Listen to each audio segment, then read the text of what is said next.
E aí, meus amigos, beleza? Para aqueles que acompanham aí o canal Olho no Óleo, né? Que eu já tinha citado ele em vídeos anteriores meus. Ele faz um trabalho lá muito bacana, falando sobre lubrificantes e tal, algumas informações bem relevantes. Então ele está fazendo um teste, né? Uma segunda rodada de testes, né? Na realidade eu prefiro classificar como experiências técnicas e não como um teste. Eu vou dizer exatamente o porquê, né? Que primeiros testes que ele fez foi com relação a pegar o óleo novo e mandar para o laboratório para análise, né? E agora ele tá com uma CG 150. Eu não me lembro o ano, mas é uma CG já que tem uma certa idade. Não sei as condições, tá, da moto. E também não vem ao caso, né?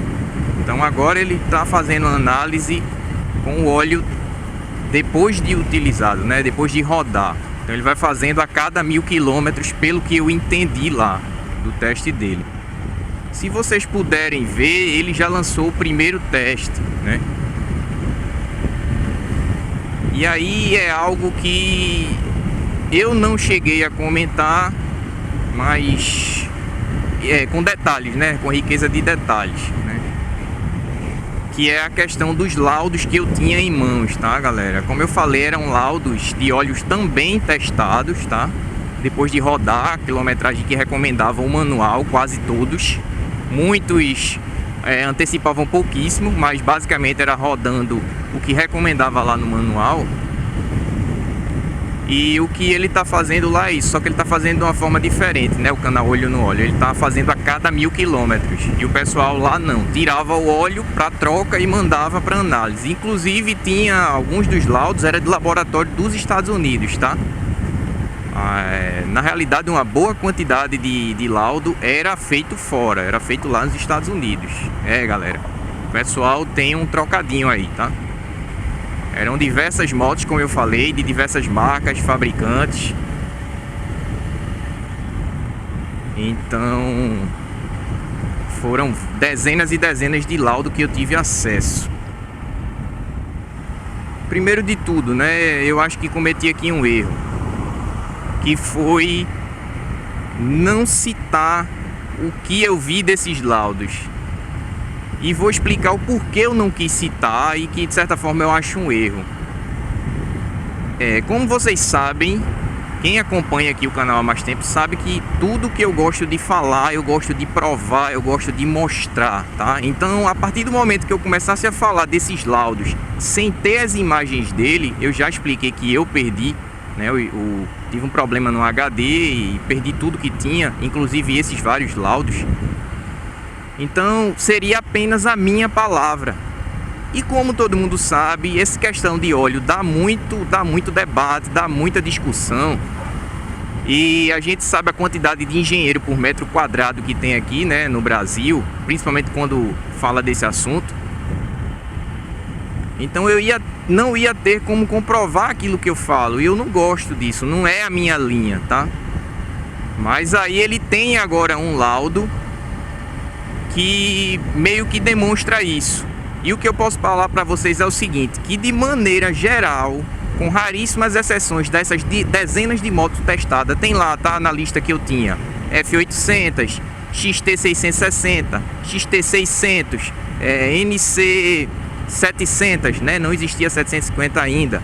Isso com vários tipos de óleo, categoria de viscosidade diferente, semissintético, mineral, sintético, tinha Motul, tinha Mobil, tinha todas essas marcas, todas as variedades que vocês imaginassem. O pessoal utilizava e mandava. Detalhe, ia para os Estados Unidos essa maioria e ninguém lá dos Estados Unidos sabia do que se tratava, tá? Os proprietários é quem pagavam a análise para saber o resultado, e eles diziam lá nos grupos e fóruns que eu estava participando que isso tem muitos anos, tá, pessoal? nos grupos e fóruns que eu participava, as condições de uso de tantas km, se usou mais na cidade, se usou mais na estrada, se usou gasolina Y, X, Z e assim vai. Então o resultado que o canal Olho no Óleo está trazendo é basicamente o mesmo que todos os laudos que eu vi trouxeram. Todos, tá? São raríssimas exceções que tiveram resultados diferentes. E qual foi essa questão? Mostrava que contaminação era mínima, que a carga de aditivo estava ok, que o óleo ainda aguentaria rodar bem, porém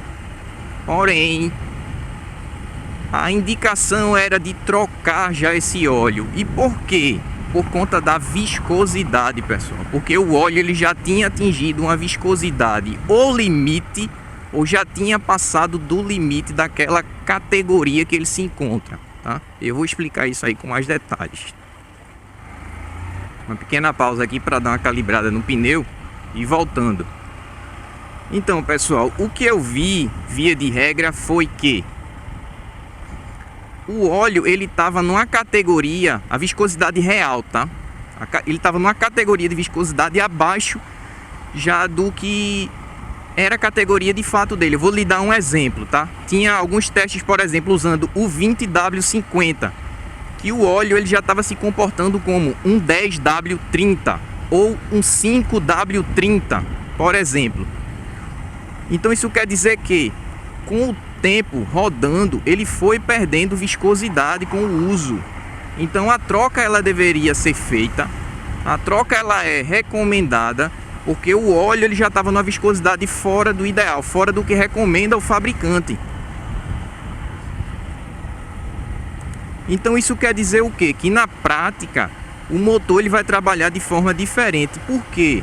Aquela viscosidade indicada, ela não é à toa, pessoal. Aquilo ali tem uma pressão e vazão do óleo, tá? No motor. Então, quando você coloca um óleo fino demais, né? No popular, ou um óleo grosso demais, dá uma divergência do que foi projetado para o motor. Então, isso pode prejudicar o motor. Pode prejudicar a lubrificação do motor. Então, o que ele está trazendo foi exatamente o que eu vi. Então o que eu vi em relação às dezenas de marcas lá, aliás, as dezenas de testes e as diversas marcas que eu vi, que não houve alteração significativa utilizando produtos tidos, por exemplo, como premium. Então eu vi um teste com Motul, por exemplo, e um teste com Lubrax, e não houve diferença no resultado. A indicação era a mesma, ou seja, você tinha que trocar o óleo mais cedo, você não deveria rodar aquela quilometragem toda, porque o óleo já estava com a viscosidade fora do ideal.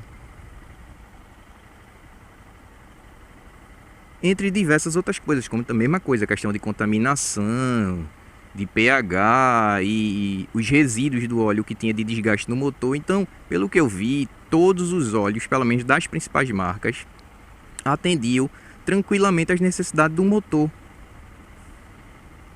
Foi a partir daí que eu comecei a ver melhor e ver com outros olhos a questão do lubrificante, de marca, tá? Que a gente às vezes se apega muito à marca e nem sempre isso se traduz na prática. Mas agora eu vou voltar ao que eu disse lá no comecinho do vídeo, porque eu não considero aquilo um teste e sim um experimento científico. Porque de fato ele tem uma base científica, que é o laudo, a análise do óleo, mas em compensação, aquilo não pode ser considerado de certa forma como um teste. Por quê? Porque não é feito num ambiente controlado. O experimento, né, o teste que ele está fazendo é apenas com uma única unidade, tá? Então não existe na ciência o teste com uma única unidade testada, pessoal. Porque a margem de erro ela é muito grande. Então, quanto maior a quantidade de unidade testada, se diminui a margem de erro.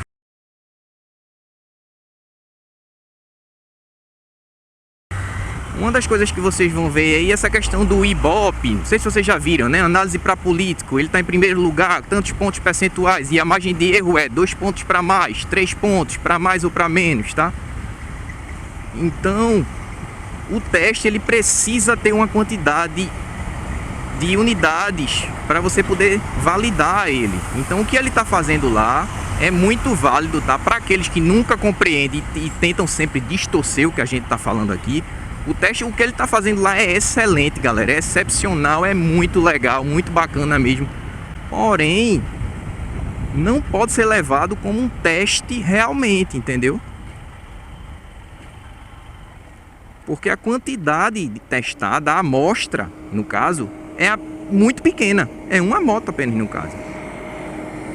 Mas isso não quer dizer que o que ele está fazendo lá é inválido. Assim como os laudos que eu vi eram definitivos, porque não eram. E segue a mesma linha. A quantidade testada era pequena, havia uma variedade entre os modelos de moto, né?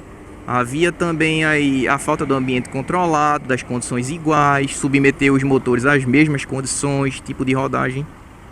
Então tudo isso interfere no resultado do teste. Então o resultado que ele teve é o mesmo resultado que eu já havia citado para algumas pessoas antes, né? Porque também vai ter aquele que vai dizer, é muito fácil você falar agora, já que você viu o resultado, né? Você viu o laudo que ele publicou. E não é. E vou mostrar aí que em alguns comentários no passado eu cheguei a citar para algumas pessoas. É simples, basta você ver a data lá que ele publicou. Ele, por exemplo, publicou essa semana e já tem comentário desde a semana passada. É porque como tem muita gente que comenta nos meus vídeos, fica difícil achar. Mas eu vou tentar achar pelo menos um aí e vou botar para vocês verem que eu já havia falado a respeito dessa questão da viscosidade e dos laudos que eu tinha há muito tempo.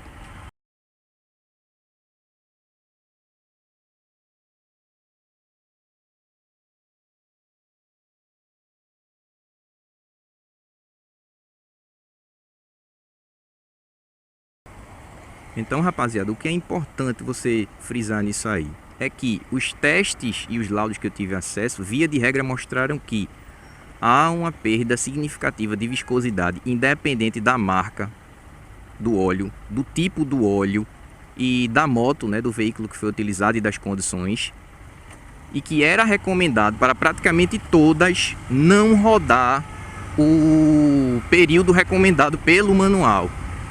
Não porque havia contaminação, porque o óleo perdeu suas propriedades, etc. A única coisa que estava em risco era a questão da viscosidade. Só que aí tem um detalhe que é o assunto que eu vou falar no próximo vídeo, que é essa questão de quantos km rodar com o óleo. E essa questão de seguir ou não o fabricante.